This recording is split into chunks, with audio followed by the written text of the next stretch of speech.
Crimea is now experiencing a severe fuel crisis, driven by a sustained campaign of Ukrainian drone strikes targeting Russian oil refineries, fuel depots, tankers, and transportation routes.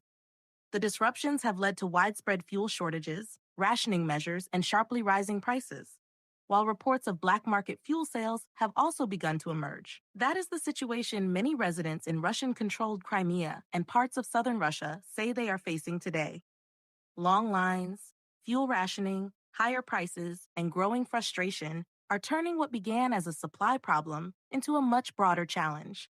Over the past several weeks, videos shared on social media have appeared to show motorists waiting for hours outside gas stations, with some drivers claiming they had to visit multiple stations before finding gasoline. While many of these videos cannot be independently verified, Russian installed authorities in Crimea have publicly acknowledged that fuel supplies remain under pressure. Officials have warned that gasoline may not be available for public sale on certain days as deliveries continue to face disruptions. For many residents, diesel fuel is still available, but often at significantly higher prices than normal, adding further pressure on household budgets and businesses that depend on transportation. The shortages have become especially noticeable during the busy summer travel season, when demand for fuel naturally increases across the region. The impact goes far beyond inconvenience. Farmers need fuel for harvesting, businesses rely on transportation to move goods, emergency services require uninterrupted supplies, and tourism, one of Crimea's important economic sectors, also depends heavily on reliable fuel availability. As the shortages have continued, frustration has become increasingly visible.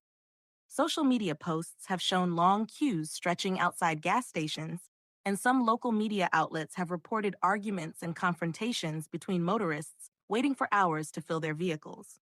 Although not every individual incident can be independently confirmed, the overall picture of growing pressure on the fuel distribution system has been acknowledged by Russian officials themselves. The situation is no longer limited to Crimea. Reports from Russia's Krasnodar region, located just across the Kerch Strait, describe similar problems with long queues and temporary restrictions at filling stations. Some local authorities have reportedly prioritized fuel supplies for emergency vehicles, public transportation, and other essential services in an effort to prevent critical shortages. These measures reflect the growing challenge of balancing limited fuel supplies with rising domestic demand. So, how did one of the world's largest energy exporters reach this point? The answer lies in a combination of military, economic, and logistical factors. Since last year, Ukraine has dramatically expanded its long-range drone campaign, targeting Russian oil refineries, fuel depots, storage facilities, and transportation infrastructure. Instead of attacking oil fields themselves, Ukrainian forces have increasingly focused on the facilities responsible for converting crude oil into usable gasoline and diesel. Every refinery forced to suspend operations reduces the amount of fuel available for domestic consumers. Even when facilities avoid direct destruction, inspections, repairs, and precautionary shutdowns can significantly reduce production for days or even weeks. Transportation networks have also been affected, making it more difficult to move fuel efficiently across different regions of Russia.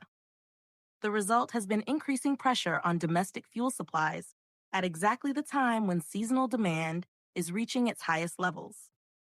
According to Reuters, the Russian government has introduced emergency measures aimed at protecting domestic fuel availability following repeated Ukrainian strikes on energy infrastructure.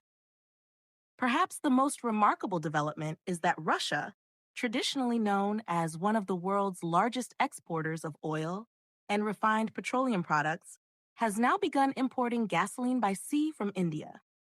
Industry reports indicate that the first shipments have already arrived, with approximately 60,000 metric tons of gasoline delivered to help ease shortages. Additional imports from Belarus and other suppliers are also reportedly under consideration as Moscow works to stabilize the domestic market. Analysts estimate that Russia consumes roughly 110,000 metric tons of gasoline every day during the summer months, highlighting just how large the country's fuel demand has become. It is important to understand that Russia has not run out of crude oil. The country remains one of the world's largest oil producers. The challenge lies in refining that crude into gasoline and diesel, while parts of its refining infrastructure remain disrupted. This distinction explains why a major oil producer can still experience shortages of finished fuel products. In response, the Russian government has introduced several emergency measures. Authorities have temporarily restricted diesel exports in order to keep more fuel inside the country, while officials continue working to restore refinery operations and improve distribution networks. Russian Deputy Prime Minister Alexander Novak has stated that these restrictions are intended to stabilize supplies for domestic consumers until production returns to normal. President Vladimir Putin has also acknowledged that Ukrainian attacks have affected fuel infrastructure in several regions, while expressing confidence that the government can manage the situation. Nevertheless, the shortages illustrate how modern warfare increasingly targets economic infrastructure alongside military objectives.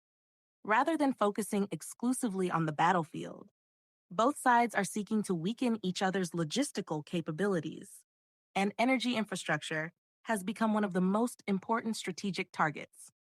The economic consequences extend far beyond gas stations. Higher fuel prices increase transportation costs, making it more expensive to move food, construction materials, and consumer goods across the country. Businesses face rising operating expenses, farmers pay more to harvest crops, delivery services encounter delays, and ordinary consumers eventually feel the impact through higher prices in stores. Even though Russia continues exporting crude oil internationally, maintaining adequate domestic supplies of refined fuel has become increasingly difficult under the combined pressure of infrastructure damage, seasonal demand, and logistical challenges. Looking ahead, much will depend on how quickly damaged refineries can resume full operations and whether further attacks continue targeting Russia's energy sector. If refinery repairs progress successfully and additional imported gasoline arrives on schedule, domestic fuel supplies could gradually improve over the coming weeks. However, if disruptions continue or demand remains exceptionally high, authorities may have to extend restrictions and continue emergency measures for longer than originally expected. What is clear is that the fuel shortages affecting Crimea and several Russian regions have become one of the most visible domestic consequences of the ongoing war. They demonstrate how modern conflicts increasingly extend far beyond the front lines, influencing everyday civilian life, transportation, energy markets, and national economies. While many dramatic videos circulating online should always be viewed cautiously unless independently verified, the broader trend is supported by official statements and multiple international news organizations.